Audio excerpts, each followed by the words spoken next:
আওয়াজ, কিন্তু খুব সহজে এই যুক্তি মেনে নেওয়া সম্ভব নয়, কারণ ওই রেকর্ডটি শুনলে মনেই হয় না ওটা প্লেগ চলাচল বা লাভা স্রোতের কারণে হচ্ছে। বরং কিছু মানুষকে এক জায়গায় বন্দি করে রেখে অমানবিক অত্যাচার করলে যে আওয়াজ বেরোনো সম্ভব, এটা যেন ঠিক তারই মতো। দৈত্যাকার কোনো প্রাণীর অদ্ভুত হাসি এবং মানুষের আর্তনাদি শোনা যায়।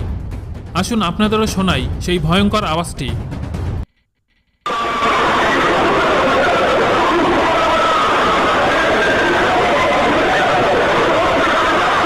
বন্ধুরা, ভিডিওর শেষ পর্যায়ে আমরা পৌঁছে গেছি, কিন্তু আজও এই গর্তটি বন্ধ হওয়ার পিছনের সঠিক কারণটি কেউ জানেন না। তবে বেশিরভাগ মানুষই নরক সম্পর্কিত তথ্যটিকেই বিশ্বাস করেন। কিন্তু আপনার কাছে কোন তথ্যটি সবথেকে বেশি বিশ্বাসযোগ্য বলে মনে হয়েছে কমেন্ট করে আমাকে জানান। আমি আপনার মতামত জানতে ভীষণই আগ্রহী।